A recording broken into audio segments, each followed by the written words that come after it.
नमस्कार दोस्तों, आज मैं लाई हूँ काले चने की हेल्दी चाट। अगर आप घर बैठे ही बाहर की टेस्टी रेसिपी खाना चाहते हैं तो मेरे चैनल को सब्सक्राइब कीजिए और बेल आइकन को दबाना न भूलें। हमने लिया हुआ है 1 कटोरी काला चना और इसे 6 से 8 घंटे के लिए हम भिगा देंगे। तो अब ये मेरा चना अच्छी तरह से फूल चुका है। अब हम इसे एक कुकर में पकने के लिए डालेंगे और इसे हम 4 सीटी के लिए पकाएंगे। तो हमने अपने चने को कुकर में डाल लिया हुआ है। इसमें अब हम डाल देंगे 1 चम्मच नमक, साथ ही हम डालेंगे 1 कटोरी पानी और गैस पे रख के हम इसकी 4 सीटी लगाएंगे। अपने कुकर को हमने गैस पे रख दिया हुआ है। गैस हम तेज़ ही रखेंगे। चना पक रहा है, तब तक हम मसाले को तैयार कर लेने। तो हमने ये 3 टमाटर को काट लिया है मीडियम साइज़ के। अब हम इसे एक मिक्सी जार में डाल देंगे। साथ में हम इसमें डालेंगे 1 मिर्ची। आप मिर्ची अपने हिसाब से कम या ज़्यादा जैसा तीखा खाते हैं उस हिसाब से डाल सकते हैं। तो हमने सिर्फ 1 ही मिर्ची डाली हुई है। अब हमने 10 से 12 लहसुन की कलियां डाली हुई है। साथ ही हम डालेंगे इसमें 1 चम्मच हल्दी पाउडर, साथ ही 1 चम्मच धनिया पाउडर, आधा चम्मच जीरा। इन सबको डाल के हम इसका एक अच्छा सा पेस्ट बनाएंगे। ये हमने अच्छा सा पेस्ट बना लिया हुआ है। अब हम अपने गैस पे एक कढ़ाई चढ़ाएंगे। तो हमने अपनी आंच पे एक कढ़ाई रखी हुई है। अब हम इसमें डालेंगे 2 चम्मच सरसों का तेल। साथ ही हम इसमें डालेंगे आधा चम्मच राई, आधा चम्मच जीरा। साथ में हम डालेंगे 1 पिंच हींग।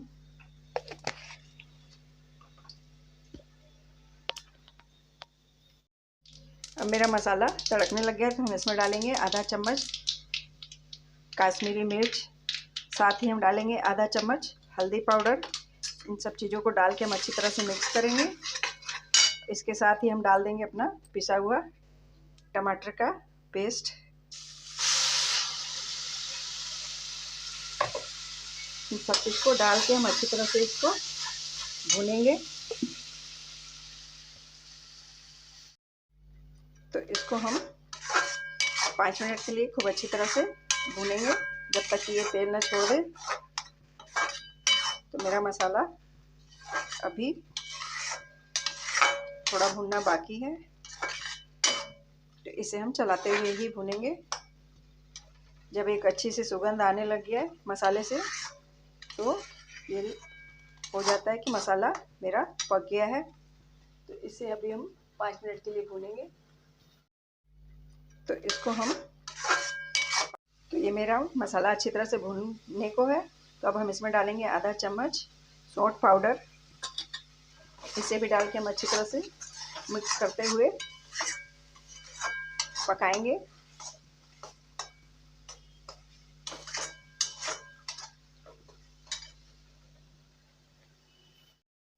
तो ये मेरा मसाला बहुत ही अच्छी तरीके से पक चुका है। ये तेल छोड़ने लगा है, इसने कढ़ाई छोड़ दी है। तो अब हम इसमें डालेंगे 1 कटोरी पानी। अब पानी डाल के हम गैस को तेज कर देंगे और इसे हम ढक करके 2 से 3 मिनट के लिए इसमें उबाल आने के लिए इसको छोड़ेंगे। तो इसे हम ढक दे रहे हैं। तो ये मेरे पानी में उबाल आने लग गया है।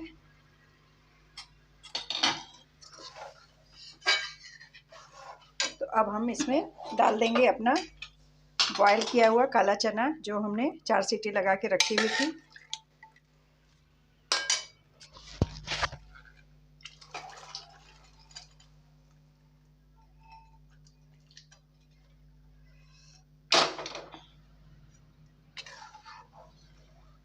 और इसे भी ढक करके हम 15 मिनट के लिए पकाएंगे।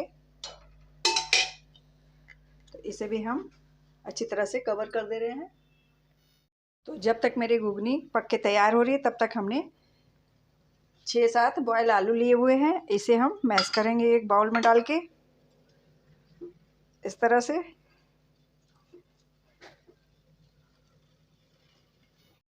अब हम अपने मैश्ड आलू में डालेंगे 1 पिंच हींग। साथ में हम डालेंगे इसमें आधा चम्मच धनिया पाउडर, आधा चम्मच अमचूर पाउडर, साथ ही डालेंगे 1/4 चम्मच हल्दी। इन सबको डालने के बाद हम इसमें डालेंगे थोड़े से अदरक के लच्छे। साथ ही हमने 1 हरी मिर्च काटी हुई है, उसे डालेंगे और कटी हुई हरी धनिया डालेंगे। साथ में हम डालेंगे आधा चम्मच खड़ी धनिया सूखी वाली, साथ ही स्वाद के अनुसार नमक। इन सबको डाल के हम अच्छी तरह से इसे मिक्स कर लेंगे। तो ये हमने इसे अच्छी तरह से मिक्स कर लेना है।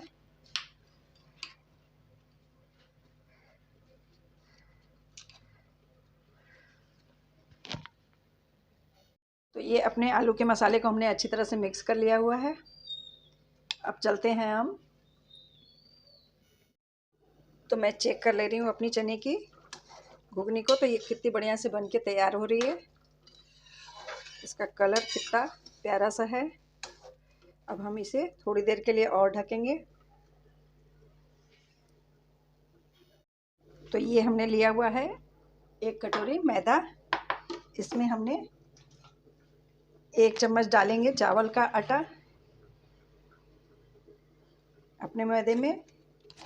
साथ ही हम डालेंगे आधा चम्मच अजवाइन। साथ ही हम डालेंगे आधा चम्मच नमक। इसके साथ ही इसको मिक्स करने के बाद हम इसमें डालेंगे 1 चम्मच हमने घी पिघला के रखा हुआ है मोयन के लिए। इन सबको डाल के हम अच्छी तरह से मिक्स करेंगे। मिक्स करने के बाद हम इसे थोड़ा थोड़ा पानी डाल के अच्छी तरह से इसका डो बनाएंगे।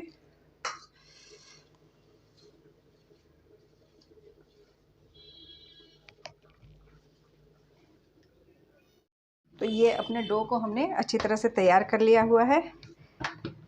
इसे हमने थोड़ा कड़ा ही रखा हुआ है। अब हम इसकी छोटी छोटी लोइयां से तोड़ लेंगे इस तरह से।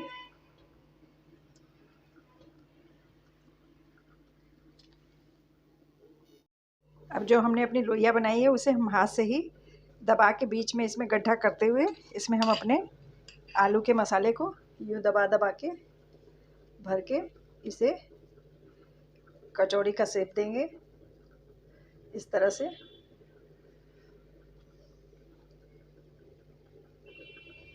इसी तरह हम अपनी सारी कचौड़ियों को तैयार कर लेंगे।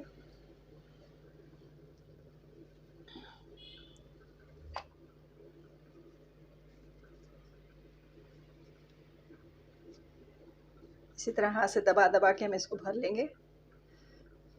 ये कितनी अच्छी तरह से भर रही है, इससे ये फटेगी भी नहीं। तो इसी तरह हम सारी तैयार कर लेंगे। तो अब हम अपनी घुगनी को चेक कर ले रहे हैं। ये मेरी घुगनी खूब अच्छी तरह से पक के तैयार है।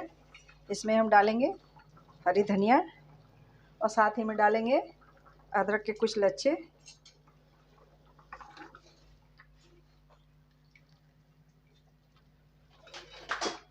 कितनी बढ़िया से बन के तैयार हो चुकी है ये खाने के लिए एकदम से रेडी है। इसका कलर भी बहुत ही सुंदर आया हुआ है। अब हम गैस को बंद कर दे रहे हैं। तो अब हमने अपनी कढ़ाई में घी गरम किया हुआ है। अब हम इसमें डालेंगे अपनी आलू की कचौड़ियों को, जो हमने मैदे में आलू के मसाले को भर के रखा हुआ है, और इसे हम बिल्कुल ही धीमी आंच कर देंगे। धीमी आंच में हम खूब धीमे धीमे से इसे लाल करेंगे।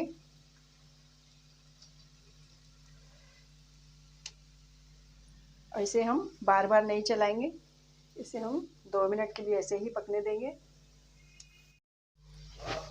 तो ये मेरी थोड़ी सी लाल हो चुकी है। अब हम इसे पलटेंगे इस तरह से।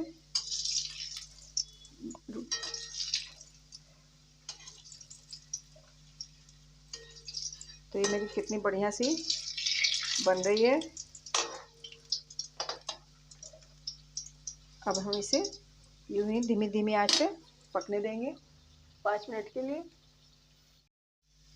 तो ये मेरी कचौड़ियाँ खूब अच्छी तरह से पक रही हैं। इसे अब हम अलटते पलटते हुए ही सेकेंगे, क्योंकि अब ये टाइट हो गई हैं, इन्हें फटने का खतरा ख़त्म हो चुका है।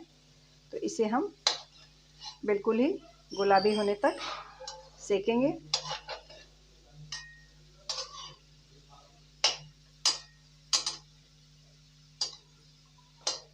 इसे हम 2-3 मिनट के लिए और पकाएंगे, ये पूरी तरह से पक जाएंगी। इसके लिए हमने आँच को एकदम धीमी ही रखी हुई है। तो ये मेरी कचौड़ियाँ कितनी अच्छी तरीके से पक रही हैं। देखिए ये बिल्कुल ही खस्ता सी एकदम गुलाबी गुलाबी सी हो रही हैं, बीच से ये फटने से लग गई हैं। इसका मतलब कि ये पूरी तरह से पक चुकी हैं। तो अब इसे हम निकाल लेंगे। तो अब घी में बबल भी कम आ रहा है, तो ये पूरी तरह से पक चुकी हैं। अब हम इन्हें निकालने वाले हैं। तो अब मैं इसे एक प्लेट में निकाल ले रही हूँ।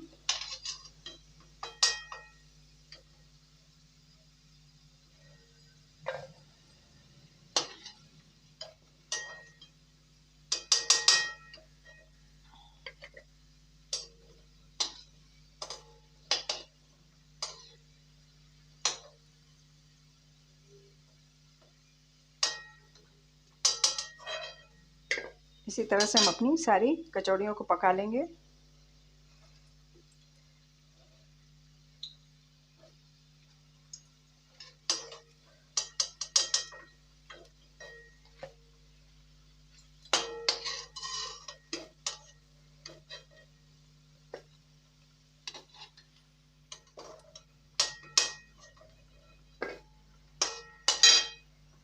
तो ये हमने सेकेंड बैच को भी डाल दिया हुआ है पकने के लिए। तो ये देखिए मेरी कचौड़ी।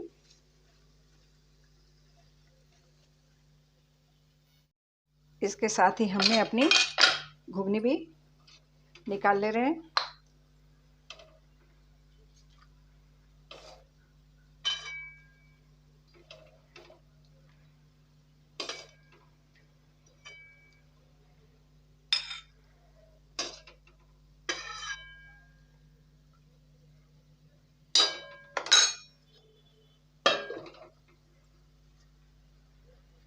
अब हम चलते हैं प्लेटिंग की ओर।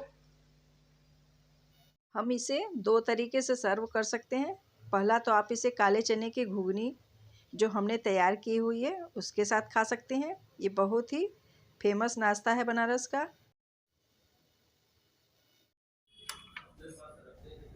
सर्दियों में अगर ऐसा गर्मा गर्म नाश्ता मिल जाए खाने को तो दिन ही बन जाता है, और एक ही तरह के पराठे के नाश्ते से थोड़ा चेंज हो जाता है।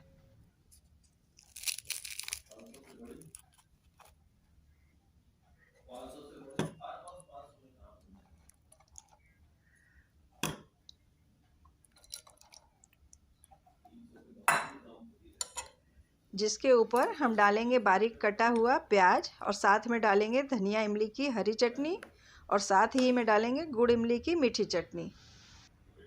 तो ऐसी ही मज़ेदार रेसिपी के लिए मेरे चैनल को सब्सक्राइब करना ना भूलें। मुझे इंस्टाग्राम और फेसबुक पर भी ज़रूर फॉलो करें। आप अपनी फैमिली और फ्रेंड्स के साथ ज़रूर शेयर कीजिए। साथ ही हमें कमेंट में बताइए कि आपको कैसी लगी मेरी रेसिपी। और दूसरा, आप इसे चटनी के साथ सर्व कर सकते हैं और इसका मज़ा चाय के साथ उठा सकते हैं। तो इस रेसिपी को एक बार ट्राई करना तो बनता है।